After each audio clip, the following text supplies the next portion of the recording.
សូមចុចទៅលើពាក្យ Subscribe រួចចុចទៅលើសញ្ញាកណ្ដឹងដើម្បីទទួលបាននូវវីដេអូថ្មីៗសូមអរគុណនិទានរឿងខ្មែរសូមជូនរឿងខ្មោចក្នុងចំការចេកភាគទី1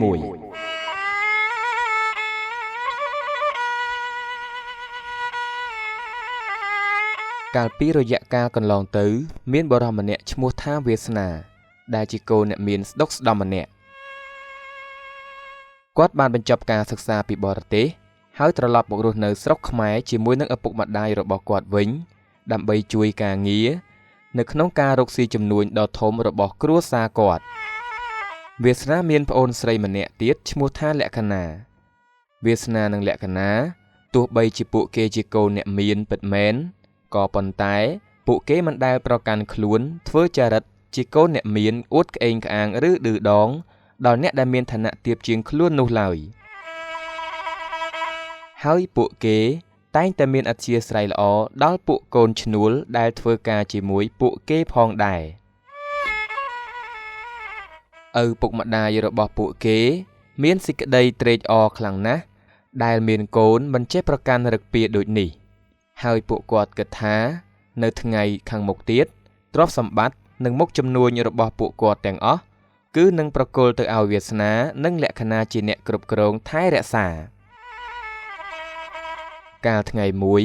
វាសនានិងលក្ខណាបានជិះរថយន្តចូលទៅដល់ភូមិមួយដើម្បីរកមើលទិញដីមួយកន្លែងភូមិនោះនៅមិនឆ្ងាយពីទីរួមខេត្តប៉ុន្មាននោះទេលុះជិះដល់ចំការចេកដ៏ធំមួយវាសនាបានឃើញនារីម្នាក់មានមុខមាត់ស្រស់ស្អាតកំពុងតែជួយបណ្ដាកង់ដូនចាស់ម្នាក់គាត់សម្លឹងមើលទៅនារីម្នាក់នោះតាមកញ្ចក់រថយន្តមិនដាក់ភ្នែកហើយគាត់ប៊ីសតែវេចង្កូតធ្លាក់ចូលទៅក្នុងចំការចេកទៅហើយតែត្រូវលក្ខណាស្រែកខាត់តាន់រថយន្តបានបរទៅផុតអ្នកថ្មើរជើងទាំងពីរអ្នកនោះតែភ្នែករបស់អ្នកបើករថយន្តនៅតែបន្តសម្លឹងមើលជាប់តាមកញ្ចក់ឆ្លុះខាងក្រោយលក្ខណាបានដឹងថាបងរបស់នាងប្រកាសជាជាប់ចិត្តនឹងនារីម្នាក់នោះហើយតែនាងមិននិយាយអ្វីនោះទេនាងគ្រាន់តែនឹកអស់សំណើចរឿងបងប្រុសរបស់នាងអំបញ្ញមិញដែលប៊ីសតែជិះធ្លាក់ចូលទៅក្នុងចំការចេកព្រោះតែមើលស្រីស្អាតបងប្អូនទាំងពីរនាក់នេះដឹងចិត្តគ្នាណាស់ពេលមកដល់ផ្ទះគ្រាន់តែឃើញបងប្រុសរបស់ខ្លួនអង្គុយស្មឹកម្នាក់ឯងភ្លាមលក្ខណាក៏បានណែនាំបងប្រុសឲ្យទៅតាមរកនារីម្នាក់នោះដោយឲ្យនាងជាអ្នកឆ្លើយដោះសារប្រាប់ឪពុកម្ដាយជំនួសវាសនាបានត្រឡប់ទៅភូមិនោះម្ដងទៀតគេជិះកង់កញ្ចាស់មួយនិងបង្វិចខោអាវមួយមកជាមួយផងហើយមកសុំទីអារាមស្នាក់នៅនិងធ្វើជាក្មេងវត្តគាត់បានប្រាប់គេថាខ្លួនជាមនុស្សកំសត់គ្មានបងប្អូនហើយដើររសាត់មកដល់ទីនេះលោកត្រីដែលជាលោកគ្រូធំនៅក្នុងវត្តនោះបានអនុញ្ញាតឲ្យវាសនាស្នាក់នៅក្នុងកុដិរបស់លោកតាដោយទុកឲ្យគេនៅជួយកិច្ចការក្នុងវត្តបានខ្លះនៅក្នុងកុដិរបស់លោកតាមានក្មេងវត្ត2នាក់ស្រាប់ទៅហើយដែលមានឈ្មោះថាអាតុយនិងអាតូរ៉ូដែលពួកគេទើបតែមានអាយុជាង10ឆ្នាំតែប៉ុណ្ណោះឯងក្មេងទាំង2នាក់នេះខិលខូចខ្លាំងណាស់អ្នកភូមិមិនសូវជាចូលចិត្តពួកគេប៉ុន្មាននោះទេពេលលោកតានិមន្តទៅបិណ្ឌបាតព្រឹកឡើងលោកតាត្រីក៏បានដូរឲ្យវាសនាជាអ្នកទៅជាមួយវិញដោយទុកឲ្យក្មេងទាំងពីរនាក់នោះនៅចាំក្នុងកុដិរៀនអក្សរវាសនាដៃម្ខាងកាន់ស្រាក់ដៃម្ខាងទៀតស្ពាយថង់យាមដើរតាមលោកតាឆ្ងាក់ចូលទៅក្នុងភូមិដោយសារតែសម្រស់ដ៏ស្រស់សង្ហារបស់វាសនាបានធ្វើឲ្យពួកមេម៉ាយក្រមុំនៅក្នុងភូមិតាមសម្លឹងមើលហើយមកចោមរោមដាក់បាតលោកតាគ្រប់គ្នាហើយចាប់តាំងពីពេលដែលលោកតាបានយកវាសនាមកជាមួយអ្នកភូមិខ្លះដែលមិនដែលបានចុះដាក់បាតសោះបែរជានាំគ្នាចេះដាក់បាតស្ទើរតែរាល់ថ្ងៃជាពិសេសគឺពួកនារីនោះតែម្ដងនៅក្នុងភូមិនោះមាននារីសៅកែ2នាក់ដែលជាមិត្តភក្តិនឹងគ្នាម្នាក់មានឈ្មោះថាដានីហើយម្នាក់ទៀតមានឈ្មោះថាចរិយា ដែលពួកនាងជាអ្នកមានជាងគេនៅក្នុងភូមិនោះអ្នកទាំងពីរអ្នកនេះមានអាយុច្រើនណាស់ទៅហើយចូលចិត្តផាត់ម្សៅក្រាស់ៗហើយបើសម្ដីវិញមិនដែលជានិយាយល្អយ៉ាងម៉េចនាងដានីមានមុខរបរជាមេឆ្នោតនិងជាអ្នកចងការប្រាក់ហើយនាងបានចិញ្ចឹមកូនចៅបាក់ពួកជើងកាងជាច្រើនសម្រាប់ទុកឲ្យធ្វើការឲ្យនាងចំណែកឯនាងចរិយាឯនោះវិញចេះតែដើរអែបអបនាងដានីដែលជាមិត្តប៉ុណ្ណោះនាងដានីបានឃើញវាសនាដែលជាប្រុសក្មេងរូបសង្ហាគិតស្មានថាជាក្មេងវត្តធម្មតាក៏មានចិត្តប្រតិព័ទ្ធទៅលើវាសនាហើយប្រាថ្នាយកមកធ្វើជាស្វាមីរបស់ខ្លួនរីឯនាងចរិយាឯនោះវិញក៏មានចិត្តស្រឡាញ់ទៅលើវាសនាដែរតែដោយសារតែដឹងថាដានីជាមិត្តក៏ស្រឡាញ់វាសនាដែលនោះនាងចរិយាក៏លះអារម្មណ៍មួយនេះទុកសិនហើយចាប់តាំងពីពេលនោះមកនាងទាំងពីរនាក់ក៏ចេះតែតាមមើលវាសនារហូតនិយាយពីវាសនាឯនោះវិញមកនៅក្នុងភូមិនេះអស់ជាងមួយអាទិត្យគាត់ចេះតែសម្លឹងទៅមើលមនុស្សគ្រប់គ្នានៅក្នុងភូមិដើម្បីស្វែងរកនារីម្នាក់ដែលគាត់បានជួបកាលពីពេលជិះកាត់ចំការចេកនោះលុះពេលដែលគាត់ដើរទៅដល់ចុងភូមិជាមួយនឹងលោកតាក៏ស្រាប់តែឃើញនារីដែលគាត់បានប្រទះជួបកាលពីថ្ងៃមុននោះចេញមកដាក់បាតគាត់សប្បាយចិត្តខ្លាំងណាស់ហើយញញឹមអៀននៅក្នុងចិត្តតែពេលនោះនាងមិនមែនមកតែម្នាក់ឯងនោះទេគេឃើញនាងមានបណ្ដាក្មេងពីរនាក់មកជាមួយវាសនាក៏បែរជាខកចិត្តវិញព្រោះដោយគិតថាក្មេងពីរនាក់នោះជាកូនរបស់នាងមុននឹងចាកចេញទៅនាងក៏បានសម្លឹងមកមើលវាសនាវិញដែរនារីម្នាក់នោះមានឈ្មោះថារចនានាងមិនទាន់មានប្តីនៅឡើយទេហើយក្មេងតូចពីរនាក់ដែលគេឃើញនាងបណ្ដាមកជាមួយនោះគឺជាកូនរបស់អ្នកជិតខាងនាងតែប៉ុណ្ណោះដែលគេពឹងពាក់នាងឲ្យជួយមើលប៉ុណ្ណោះឯងរចនាគឺជាអ្នកធូរធារម្នាក់ដែរនៅក្នុងភូមិនោះនាងមិនមានឪពុកម្ដាយនោះទេព្រោះឪពុកម្ដាយរបស់នាងបានស្លាប់ចោលនាងតាំងតែពេលនាងនៅតូចម្លេះនាងមានប្អូនស្រីភ្លោះម្នាក់ទៀតមានឈ្មោះថាស្រីនាង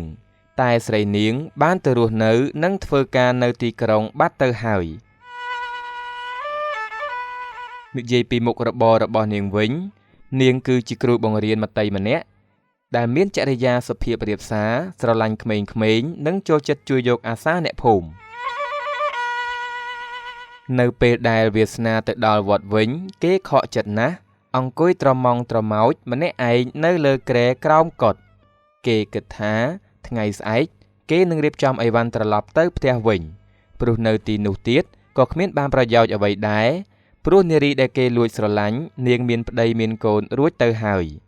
ពេលនោះអាតុយនិងអាតូរ៉ូក៏បានចុះពីលើកុដិមកអង្គុយជាមួយវាសនាហើយធ្វើជាសួរសំណួរបែបលេងសើចអាតុយក៏សួរថាម៉េចបងស្នាខ្ញុំសួរមួយមើលបងមកទីនេះជាមួយអាទិត្យនឹងមានលឺសម្លឹងមើលឃើញក្រមុំណានៅក្នុងភូមិនេះឬអត់និយាយមើលក្រែងខ្ញុំស្គាល់អ្នកភូមិនៅទីនេះអ្នកណាក៏ខ្ញុំស្គាល់ដែរពេលនោះវាសនាក៏តបហើយសម្លឹងមើលតើនាងស្អាតណាស់តែគួរឲ្យស្ដាយនាងមានប្តីមានកូនបាត់ទៅហើយយីអ្នកណាគេអាចឆក់យកបេះដូងបងស្នាបាននោះចុះផ្ទះគាត់នៅម្ដុំណាដែរអូផ្ទះនាងនៅចុងភូមិឧស្សាហ៍ឃើញបណ្ដាក្មេងពីរនាក់អាតូរ៉ូគិតមួយសន្ទុះហើយវាក៏និយាយថា